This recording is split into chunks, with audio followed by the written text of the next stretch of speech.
mas sempre às terças-feiras, alternando sempre. Essa terça, hoje, como prometido, como publicado, vou falar sobre por que não engravidamos, né? Um assunto dentro da área da infertilidade. Próxima semana já vai ser um assunto voltado para a parte da obstetrícia, da assistência ao parto. Então, vou estar sempre alternando as semanas, tá? Então, primeiro assunto, quero mostrar aqui para vocês meu quadrinho. Por que não engravidamos, ok? Então, vamos lá.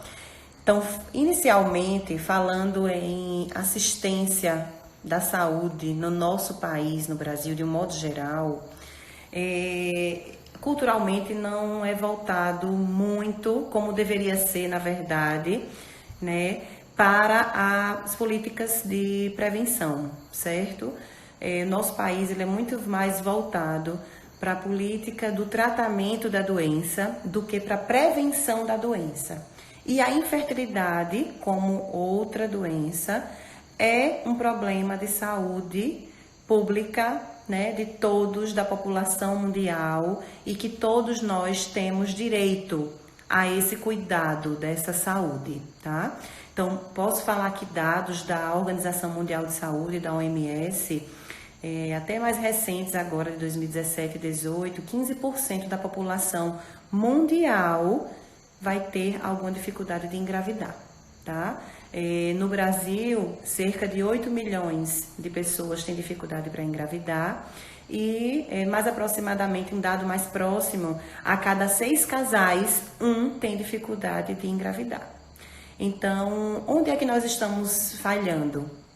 Onde é que nós podemos, como nós podemos melhorar, né, esse olhar para a nossa saúde reprodutiva? Será que a gente está cuidando da nossa saúde sexual, da nossa saúde reprodutiva como deveríamos, né? Como estão as políticas de saúde voltadas para isso? Então, é por isso que eu lancei esse tema, tá? Oi, Bel, tô dando oi aqui para todo mundo dando oi aqui. Então, esse tema, por que não engravidamos, mexe muito com a saúde reprodutiva. Precisamos olhar mais para a saúde reprodutiva. A gente pensa muito, né, na saúde estética, saúde do coração, né, na saúde do sistema osteomuscular, saúde da visão, né, saúde dos dentes, mas e a saúde reprodutiva? Então, começando com isso, nós precisamos primeiro olhar o que é que tem mudado com a evolução dos tempos, principalmente em relação à mulher, né? Na época dos nossos avós, a mulher ela engravidava muito jovem, aos 15 anos, aos 14 anos, né? E hoje em dia, né, atualmente com a evolução, a mulher do século XXI, do século XX, do século XXI, que está no campo de trabalho, que está lutando pelos seus direitos, que vem lutando ainda pelos seus direitos, está prolongando o desejo e o sonho de engravidar para uma idade mais avançada do que se tinha antigamente. Consequentemente com isso, vem mais exposição aos seus próprios ciclos menstruais, a exposição ao estresse, né? E aí vem a ansiedade. Hoje nós vivemos numa era de informações muito rápidas, né? O WhatsApp, as redes sociais todas, a internet está aí.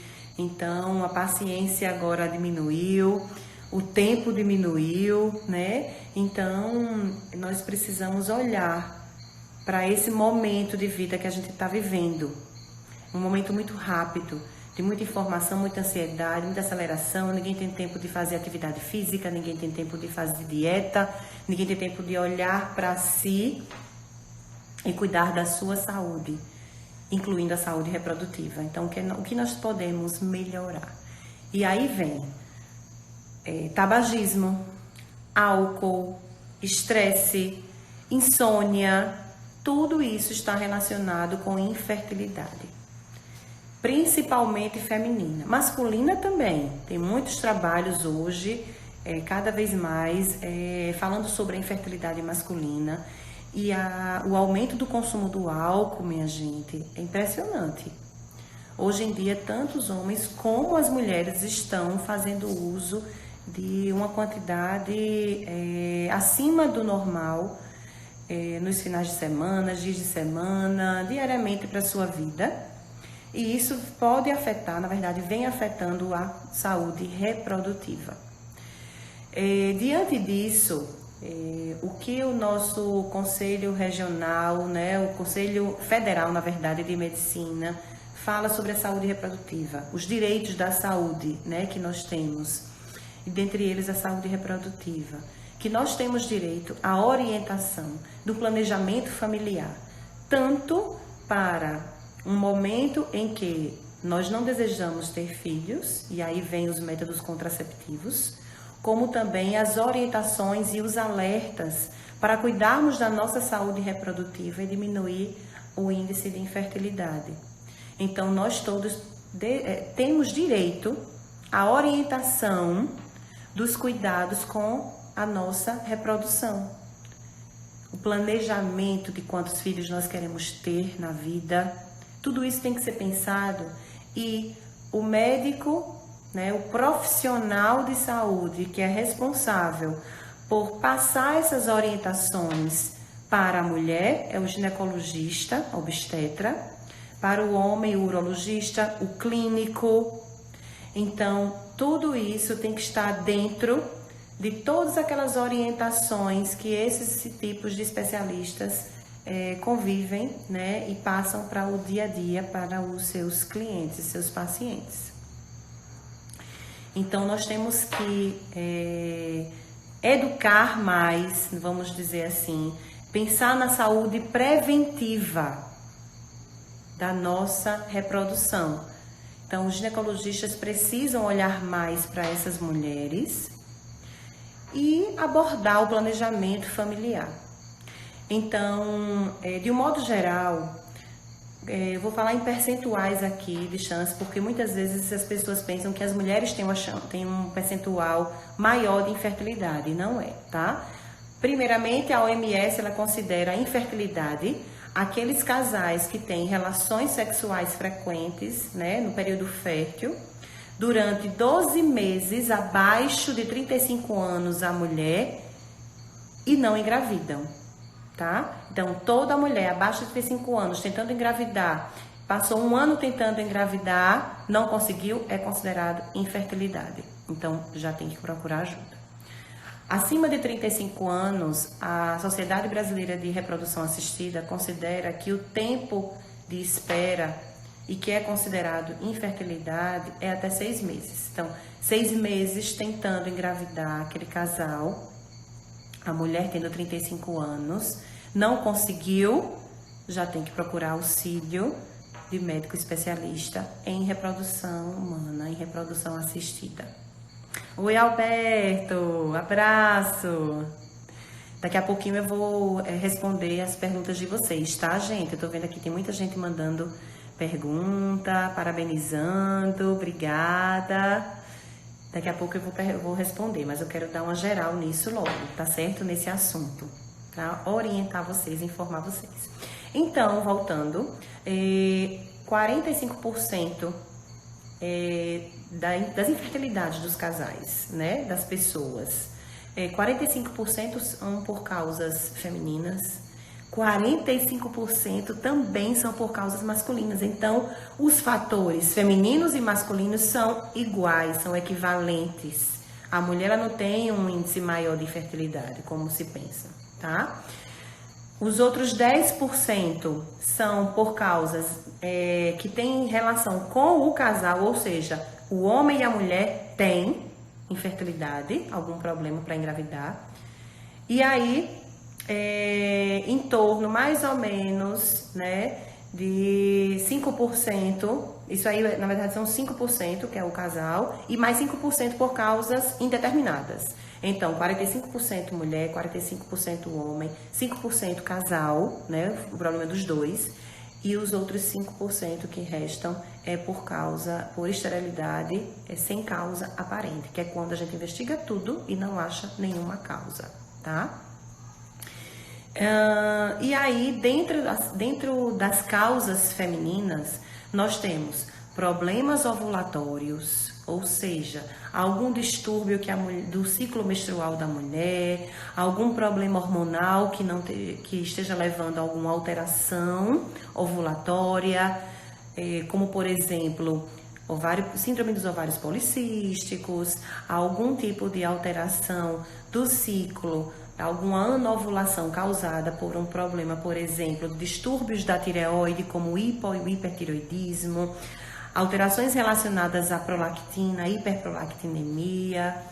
Fora isso, além dos problemas ovarianos, que a gente chama, né, os hormonais, os ovulatórios, temos também problemas relacionados ao útero, como miomas, pólipos, alterações de endométrio, como endometrite, problemas relacionados às trompas, como a endometriose, doenças inflamatórias pélvicas crônicas que acometem as trompas e levam à infertilidade, alterações também como tipo malformações uterinas, como útero bicorno, útero de Delfo, infertilidade também voltada para alterações relacionadas à questão genética, imunológicas, as incompatibilidades, né? Causas que levam a abortamentos, como causas trombofílicas, as trombofilias. Então, existem muitas causas que podem levar à infertilidade. Vixe, apareceu um besourinho aqui, né? Quem mora, né, no mato, aparecem essas coisas. Então, e aí, as causas relacionadas à infertilidade masculina, a primeira e a mais comum de todas é a varicoceles, tá? É a maior causa, que é como se fossem varizes nos testículos e levam a alteração tanto de quantidade como de qualidade espermática, motilidade dos espermas. Mas existem outras causas hormonais, homens que usaram ou fazem uso de anabolizantes, que isso é muito sério, além de todas as alterações que podem levar a doenças renais, hepáticas, câncer, impotência, também leva à infertilidade. Muita gente acha que a administração de testosterona está aumentando a virilidade do homem, aumentando a fertilidade do homem. Pelo contrário, inibe a testosterona endógena e começa a dar alterações visíveis no espermograma, tá? Além disso, nos homens também nós podemos ter algumas causas obstrutivas, além da varicoceles, né? Alguns cistos e algumas alterações genéticas também, alterações cromossômicas. Nesses homens, alterações hormonais como hipogonadismo, hipogonadotrófico, enfim. De um modo geral, o que nós podemos fazer para melhorar a fertilidade, a olhar mais para a saúde do nosso sistema reprodutor ficar atento em relação à idade, pensar no planejamento reprodutivo, e aí eu volto a dizer, o ginecologista tem um papel importantíssimo nisso. A mulher que chega aos 35 anos e ela não tem perspectiva de gravidez no momento, por N motivos profissionais ou porque não tem um parceiro ainda, ela tem direito de receber a orientação da preservação da sua fertilidade.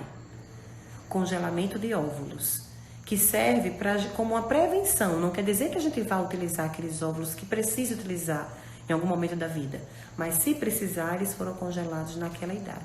E por que tanto bater na tecla dos 35 anos?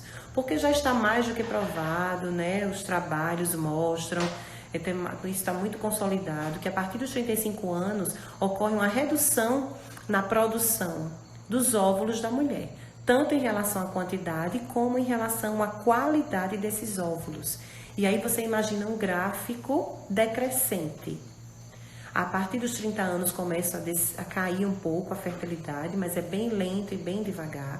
A partir dos 35 já tem uma queda mais importante. Dos 36 aos 38 é uma faixa etária de queda. Dos 39 aos 42 é uma outra queda. E assim sucessivamente até a mulher entrar na menopausa. Então precisamos ficar atentos a isso. Também é possível oferecer a preservação da fertilidade diante daquelas doenças cancerígenas ou doenças imunológicas, autoimunes, que tanto a mulher como o homem vão precisar se submeter a algum tipo de tratamento, ou quimioterápico, ou radioterápico, ou imunossupressores, né, doenças autoimunes, e aí é necessário, o casal, ou o homem ou a mulher, eles têm direito de receber essa orientação, e quem escolhe são eles. A gente, como profissional, não tem o poder de escolher pelo paciente. A gente precisa orientar a preservação da fertilidade, e a pessoa naquele momento opta em congelar os seus óvulos, congelar o seu sêmen para preservar a sua fertilidade. Então, hábitos de vida saudáveis, atividade física regular, pelo menos um mínimo de 3 vezes por semana, um cuidado na alimentação, uma alimentação saudável, procurar acompanhamento nutricional. Por isso que eu sempre recomendo o atendimento que eu realizo dentro dessa área da infertilidade é um atendimento multiprofissional. Então eu sempre recomendo o acompanhamento nutricional, atividade física adequada, sem exageros, porque a gente sabe que os exercícios extenuantes também podem levar aos efeitos e influenciar na fertilidade, levando até a mulheres ficarem sem menstruar, amenorreia, anovulação. Então, tanto o exercício extenuante como também a falta do exercício podem levar à infertilidade, né? Desnutrição, anorexia, obesidade estão muito relacionados à infertilidade feminina e a masculina, porque altera totalmente os nossos hormônios, os hormônios masculinos, o cortisol, tá? Então, evitar o estresse, tentar fazer uma mudança de vida em relação ao estresse, o sono, que é muito importante, qualidade do sono é muito importante para a fertilidade.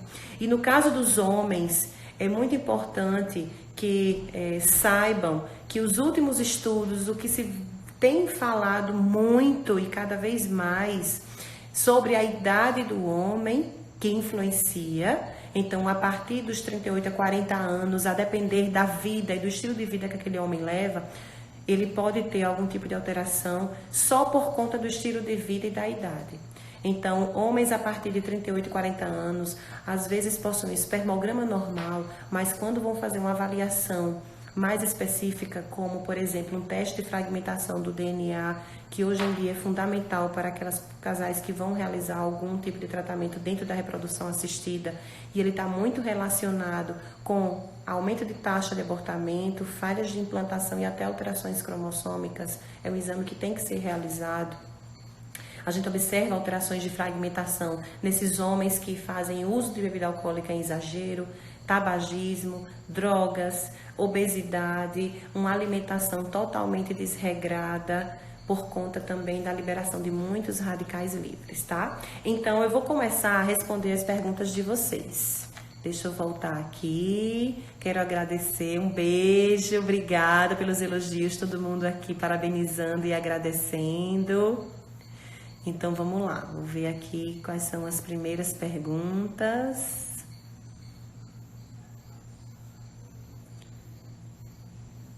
Vamos lá.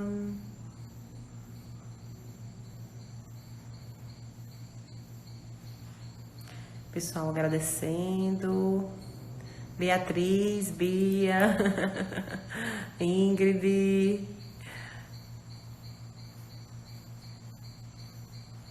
Obrigada, pessoal, parabenizando pelo tema, né? Então, vou começar aqui. Qual o tratamento para engravidar para quem tem SOP, sem tomar hormônio, né? Ovário policístico, síndrome dos ovários policísticos. Isso é muito relativo. a gente precisa primeiro saber se a síndrome do ovário policístico existe nessa pessoa ou se é apenas um outro grau de ovário policístico, sem ter a síndrome. Mas para o paciente que tem a síndrome dos ovários policísticos, o que é essa síndrome? É uma síndrome metabólica, hormonal, que leva à resistência insulínica, aumentos nos níveis de testosterona da mulher, aumento do nível de LH, diminuição de estrógeno, ela tem uma tendência a diabetes gestacional, dificuldade de perder peso, uma obesidade, um aumento na circunferência abdominal, acne. Então, a gente precisa tratar todo esse padrão, tá? Às vezes, nós precisamos usar até pílula para regularizar o ciclo, porque essas mulheres normalmente ou não menstruam, ou menstruam de uma forma muito irregular, com ciclos muito longos, e isso é prejudicial, tanto para o endométrio como para a saúde reprodutiva de um modo geral.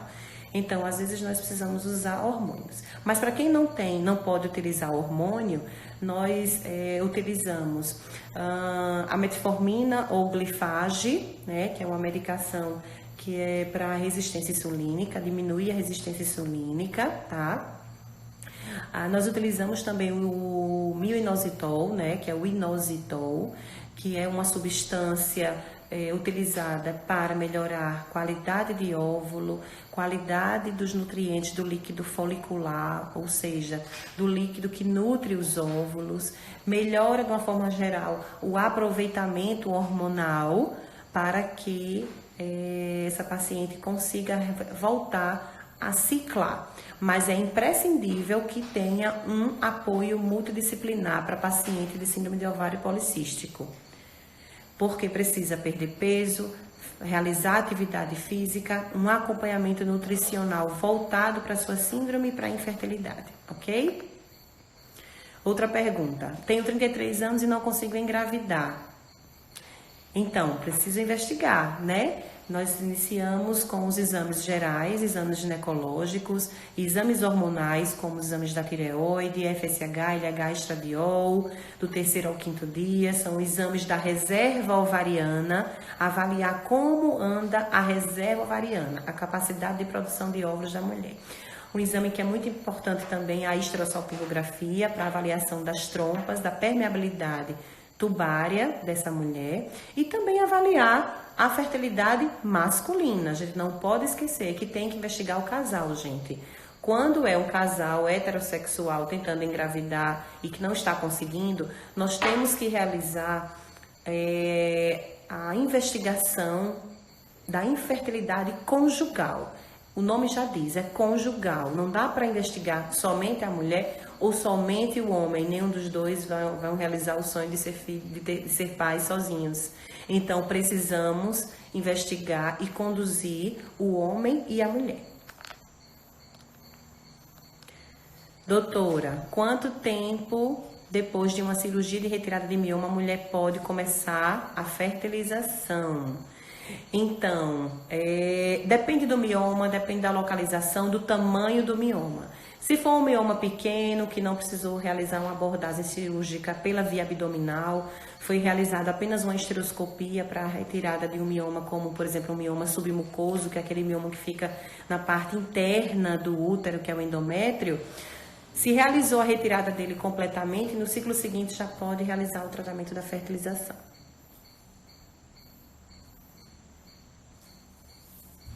Vânia, beijo, Vânia, mãe dos gêmeos.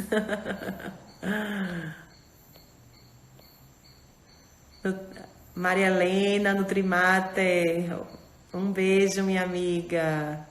Nutricionista maravilhosa, sempre mando paciente para ela também, né? Temos muitos nutricionistas maravilhosos aqui em Maceió, mas Maria Helena, nós temos uma parceria bem interessante.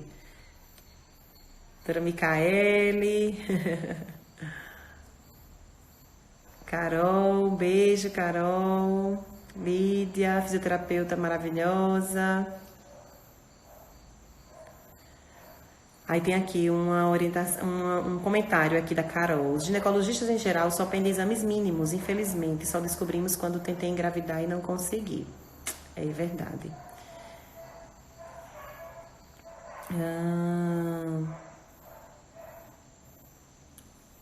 Se eu atender a piraca, não. Quem atender a piraca é a doutora Micaele. Vamos ver mais quem tá aí. Camilo, doutor Camilo, Câmara. Finasterida pode levar à infertilidade? Não. Antigamente achava-se que sim. Finasterida, para quem não sabe, é um medicamento que os homens utilizam para calvície. Antigamente achava-se que levava à infertilidade masculina, mas hoje já está provado que não tem problema nenhum, pode utilizar. Minha personal, Cristiane, beijo.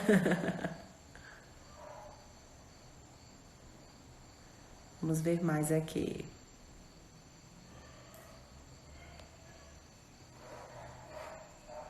Sua equipe aí em Maceió tem equipe multidisciplinar? Sim, nós trabalhamos com equipe multidisciplinar. Sei, como eu falei aqui acima, tá? Tem uma pessoa que colocou aqui. A mutação do A1298C considera trombofilia? Então, essa mutação é a mutação do MTHFR, né? Da metilação, tá? Do metilfolato. Então, assim, ela sozinha, isoladamente, não é considerada trombofilia, não. Tanto pela Sociedade de Hematologia como a Sociedade de Reprodução, isoladamente não, porque a maioria da população tem essa mutação. Mas precisa investigar as outras mutações relacionadas à trombofilia para a gente afastar abortamentos por esse tipo de causa.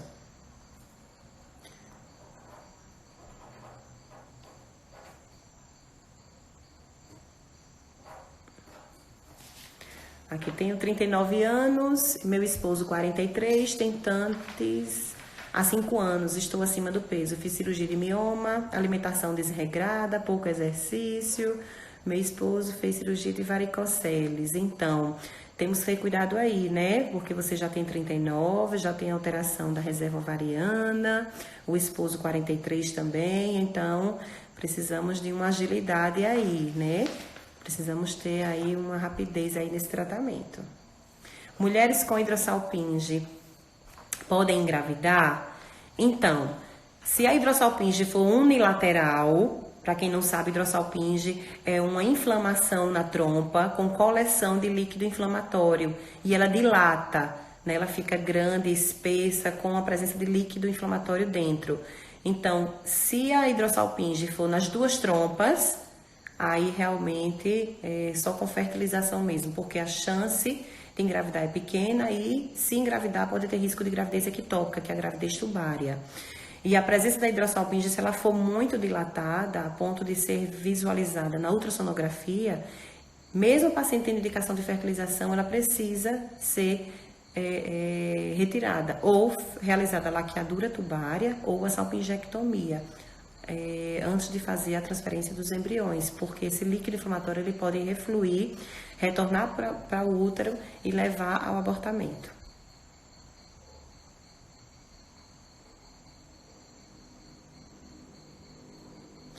Doutor, eu tenho as trompas obstruídas. Qual o primeiro passo depois desse resultado? Devo procurar outra opinião? É preciso avaliar bem com o especialista, avaliar essas imagens da sua estereossalpingografia para definir melhor o tipo de tratamento.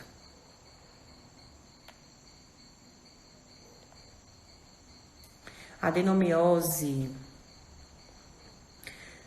Aqui, realizaram adenomiose já com vídeo realizada, com retirada de aderências e cisto de ovário direito. Consegue engravidar só com FIV? Então, depende.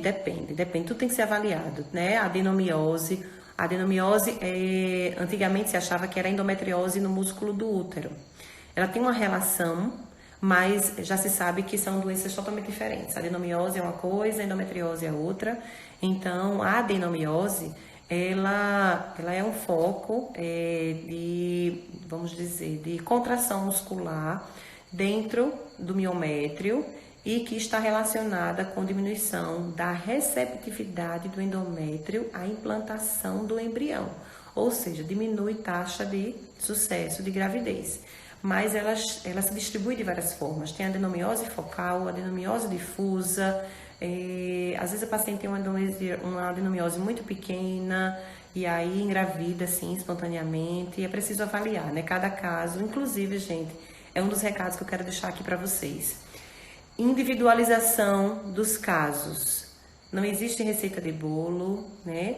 Cada casal é único, cada mulher, cada homem, então a individualização tanto de dose de medicação, de suplementação, que é super importante, e dos tratamentos também, é imprescindível.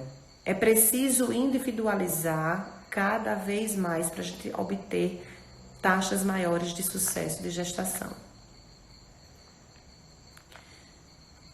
Essa pergunta é boa. Quais os procedimentos para fertilização com o marido azospérmico? É preciso avaliar a causa da azospermia. Se é uma azospermia obstrutiva ou não obstrutiva. Se é obstrutiva, pode acontecer de haver uma reversão desse quadro e ele deixar de ser azospérmico. Se for uma azospermia não obstrutiva, por um problema hormonal, genético, aí é somente com doação de sêmen mesmo, banco de sêmen, tá?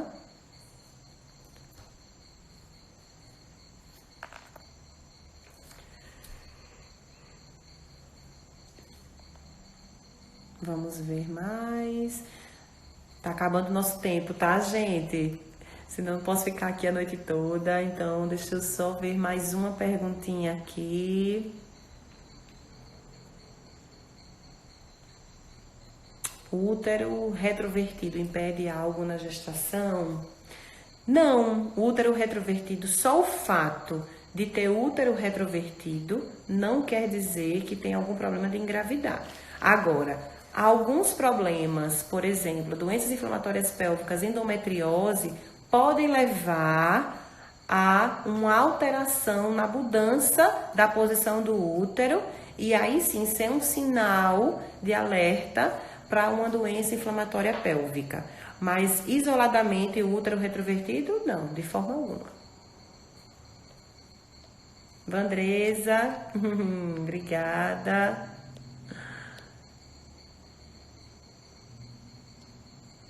Após a videolaparoscopia, com quanto tempo as tentativas de engravidar podem ser iniciadas? Isso é ótimo, pergunta maravilhosa. A paciente que recebe a indicação de um tratamento para correção das suas trompas através do procedimento de videolaparoscopia, se a videolaparoscopia realmente for um sucesso, o ciclo seguinte já é um ciclo menstrual que a gente já pode iniciar um tratamento para este casal. Eugênia Fono, beijo, querida.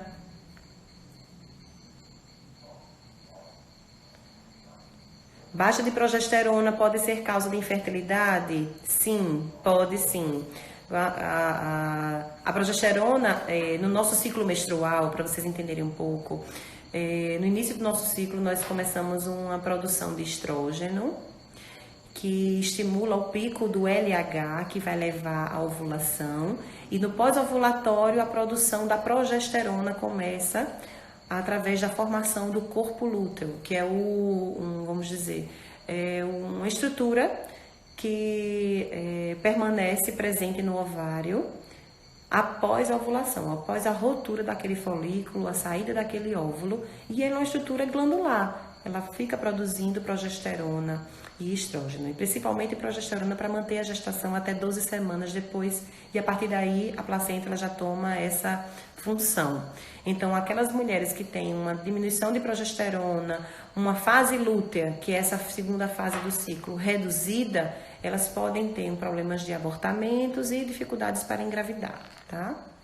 Gente, eu vou encerrar. Ah, que pena, né? Tá tão bom esse bate-papo. Mas eu vou encerrar, porque nós temos aí já um bom tempo de live, né? Eu quero dizer a vocês que essa live de hoje vai estar no meu canal do YouTube. Estou inaugurando o canal do YouTube, então a partir de amanhã já vai estar lá, tá certo? Eu vou produzir alguns vídeos que vou manter esse canal sempre atuante, né, nesse canal. E todas as lives eu vou estar colocando no canal do YouTube. Então, se vocês quiserem ver novamente, se quiserem indicar para alguém, amanhã eu vou estar passando para vocês o link do canal, mas o canal já existe, né? Já está aberto, é só colocar lá a doutora Maria Eugênia Câmara, mas a partir de amanhã é que esta live vai estar presente, tá bom? Então é isso, eu quero me despedir aqui de vocês. Infelizmente tem muita pergunta, minha gente, felizmente, na verdade, tem muita pergunta, quero agradecer, mas eu não consigo dar conta de todas. Mandem para mim pelo direct, as pessoas que eu não respondi, mandem, por favor, por direct que eu respondo vocês, tá? Tem mais um aqui que eu vou responder, que é: o excesso de gordura no homem também pode atrapalhar? Sim, como eu falei, a obesidade atrapalha e muito, né? Principalmente na mulher e no homem, tá certo? Por quê? Porque essa obesidade, ela foi provocada pelo quê? Pela presença, né, de radicais livres. A gente libera muitas substâncias que são nocivas, a gente não, né, os homens, que são nocivas à nutrição do espermatozoide, podendo levar a alteração de qualidade, principalmente, tá? Por isso que muitos homens que têm obesidade mórbida, eles que têm indicação de gastroplastia, né, eles melhoram resultados, mas a gente também tem que ficar de olho, porque existem trabalhos também que mostram redução da qualidade devido às desvitaminoses causadas pelas cirurgias. Apesar que hoje em dia as cirurgias hoje de redução do estômago, vamos dizer assim, estão muito menos invasivas do que antigamente e não ocorre uma redução tão drástica assim das vitaminas, tá? Então é isso, gente. Boa noite, obrigada. Vou encerrar aqui. Um beijo a todos. Eu quero só deixar umas considerações finais sobre a live de hoje, né? O cuidado da saúde reprodutiva. Precisamos, com a mudança do estilo de vida, olhar para a nossa saúde reprodutiva. Então, uma alimentação cuidadosa é super importante. Se tiver a possibilidade de um acompanhamento nutricional, melhor ainda. Estilo de vida, atividade física regular, diminuir consumo de álcool, cigarro total, né? Não é diminuir, é realmente retirar o cigarro, drogas, celular, tá, gente? Celular também. Procurar dormir bem e diminuir o estresse, a carga de estresse hoje em dia, tá bom? E aí, com tudo isso, procurar também um especialista dentro da área da reprodução assistida para tirar as suas dúvidas, para fazer as suas investigações para aqueles casais que desejam engravidar, tá? Então é isso, boa noite e até a próxima live. Tchau, tchau, gente!